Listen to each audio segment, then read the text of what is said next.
Okay, so I guess this is going to be my second video entry.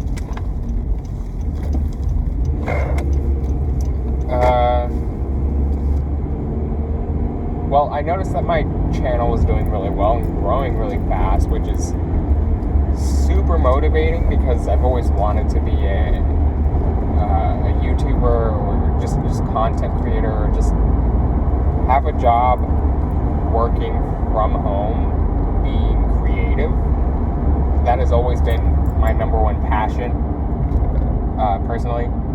And so to see growth from a YouTube channel I haven't touched in what feels like a year is awesome and is super motivating, but I'm also worried that I won't reach the sort of success that I want, and it will be unfulfilling. And so that's obviously scary, but at the same time, I would rather have that than to continue working a job that I don't really like, that doesn't fulfill me. And I don't like having a schedule and a 9 to 5. I really don't like having a schedule that I didn't choose myself. That has always been the number one thing that has bothered me about working this job in particular, is that my routine is the same for 5 days out of the week, and it's awful to me because I hate that. That is my least favorite thing about working a 9 to 5 in a full-time job, is that I have to carve out time out of my day, and that is decided by somebody else. My first job, I worked at a theater, and I gotta choose which days I worked and what events I worked, and I loved that because I gotta plan ahead and I gotta work around and I gotta choose what I wanted to do on top of that. You know, I had options. In my second job, weekends were mandatory, but I had some say in the schedule as to whether or not I wanted to work a night or a day, or what days of the week I wanted to work. And, you know, I had days off in between that, so I had time to look forward to work. And I don't have that with this job, is I don't have that break, and I don't get to look forward to walking into work or just working in general. Which brings me to another concern that I have about working from home, is that I'm worried that I won't be motivated enough to actually work if I'm working from home, because that's my number one struggle with online school, is that I don't have that motivation to sit down and do my homework and do my classwork because I'm home. When I'm home, I just want to relax. However, I am hoping that by having that extra bedroom when I do sell my house, that I will be able to I'll be able to sort of have an area with a different mindset that I can put into it. But I'm afraid that if I make it too much of a fun room and, you know, a great area for myself, then I'm just going to be lazy in there. And, you know, my number one vice is sloth. I am extremely lazy, and I hate that quality about myself. But at the same time, looking back on it, I'm not that lazy of a person. I just need to be able to relax and to be able to refocus my thoughts and really get that R&R, that rest and relaxation, to be able to recharge. Recharge is the word that I'm looking for. To be able to recharge and get that time to look forward to what I'm going to do next. And so that reminds me of when I first re-enrolled into the school that I'm in now. I was looking forward to my classes, and at the same time was super anxious about it, but was super excited to have the ability to go out and learn and something different than just working 9 to 5. But I found out very quickly just how exhausting it is to do that with a 9 to 5. And I think I mentioned this yesterday where I feel like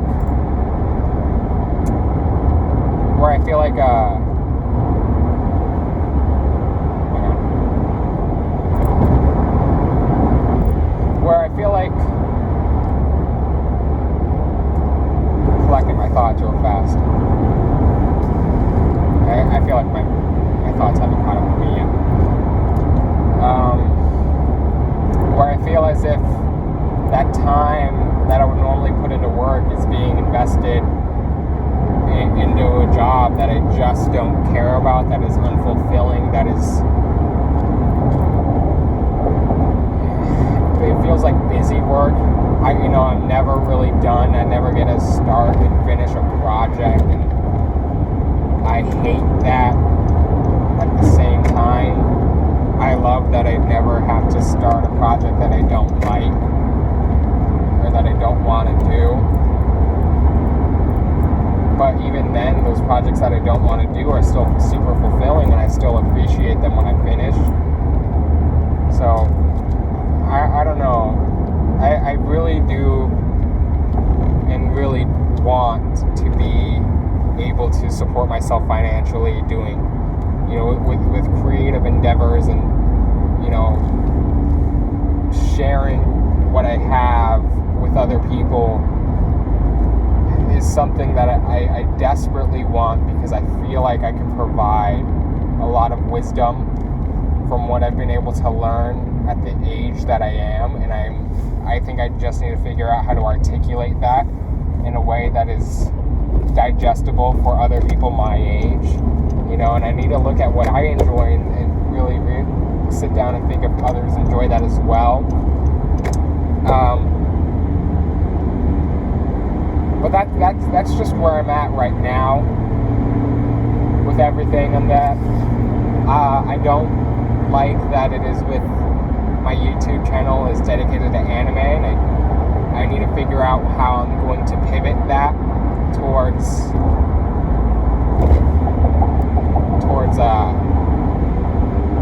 the things that I actually want to do. Anime videos were fulfilling at a point. It was nice to experiment and see a lot of growth from that experimentation. I know what works for a small creator now, and I know what doesn't. And so it's cool to be able to see that. It's nice to understand that which communities are more open to young or to new creators and which communities are not. And so I think I just need to figure out how to insert myself there better and really make a statement by standing out and really, really working on the quality of the videos that I make, because I feel like if I can improve the quality, then it would improve watch time, and it would just make people want to come back and watch more videos. Because I have videos with 100 views and I have 250 subscribers, and people don't go back to look at my older videos, which I've noticed. And I noticed that I do that with other creators as well. One that comes off the top of my head is Kelly Wakasa.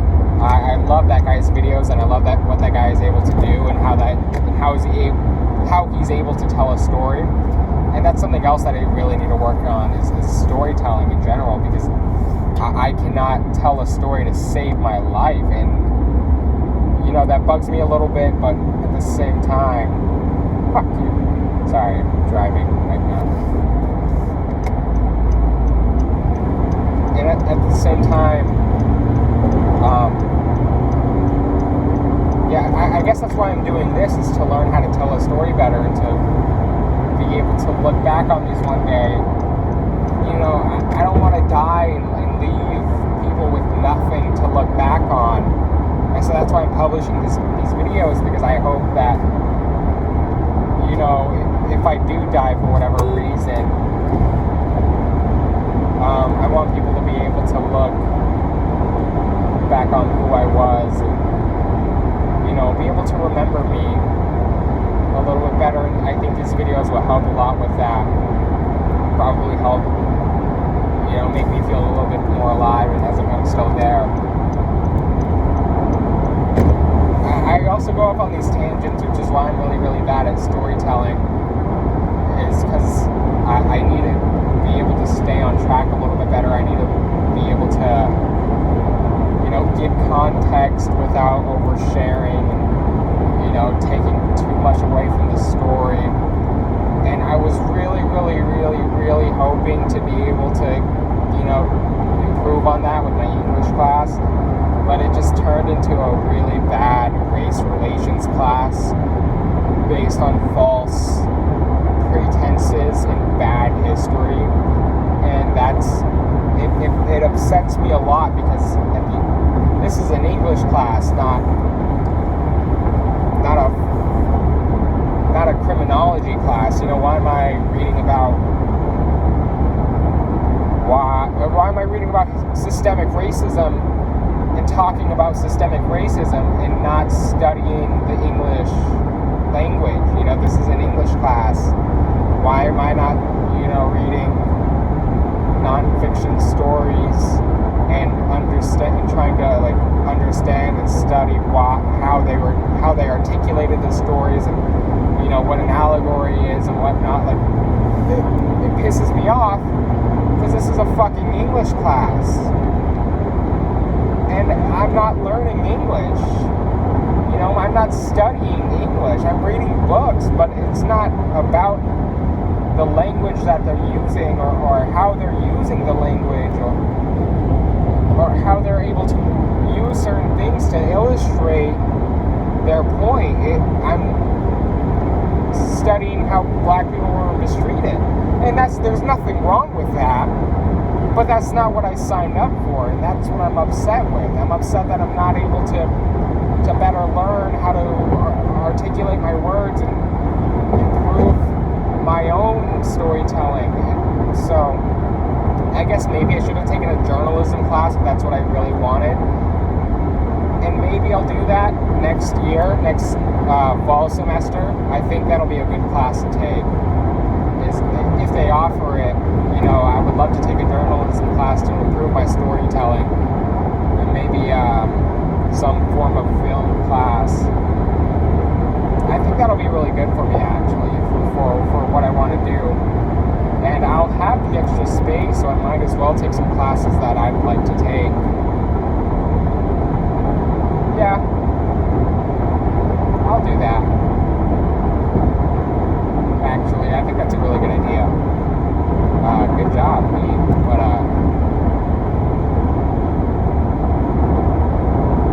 I need to look into taking a biology class because I'm taking a chemistry class and a physics class next year because I took the wrong physics class this semester. So I'm hoping to do that, get it in well. I'm kind of upset that I took the wrong physics class because I took physics in high school and fucking killed it. I murdered physics. I'm a genius. I'm a prodigy. What can I say? Call me young Einstein, little Einstein, because that's what I am. Rocket ship. I built that out of water, actually. You can check that out in a video.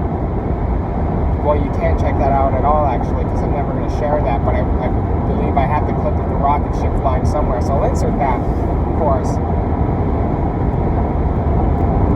Anyways, fuck my English teacher, fuck that bitch. I fucking hate her. I don't hate her at all, actually. I'm not an angry person. I just don't like it when I take an English class and I'm not learning English. I'm learning about bad criminology and systematic racism and really bad history I understand systematic racism, and yes, black people are mistreated and are still oppressed in some circumstances today. I'm not going to deny that. I'm not an idiot, but that's just not what I'm taking right now. If I wanted to learn African history, I would have taken African history. But I didn't need that class.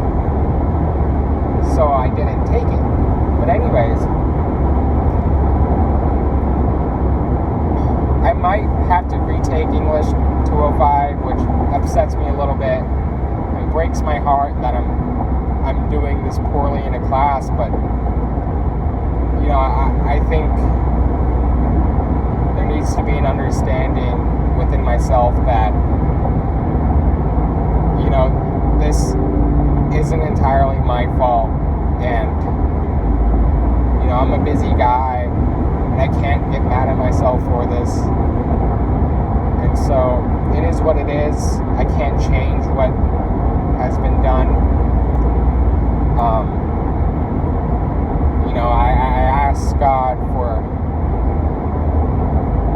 I forgot the saying actually, so I'm not going to say it, but I ask God for the strength to change what I can, and patience for the things that I cannot. I fucked that up entirely. I don't know how it works, actually. I don't know how that saying goes at all. But I think I'm done rambling to myself. And it is what it is. I guess I'm gonna go home, take a fat shit, play my dogs a little bit. I think I have to go to the NEX actually, so I might not. Well, I really need a shit, so I'm gonna shit. Holy fuck, what happened to that van? What the fuck? I think I saw that van the other day actually. Holy shit, that van is fucked. It looked like somebody blew it up. It looked like those panels are from a blown up van, and the rest is from a pedophile van. Holy shit, what the fuck? Oh my god, the mirror is fucked too. Why is the mirror black? You can't see shit out of there. Oregon? Remember fucking Oregon?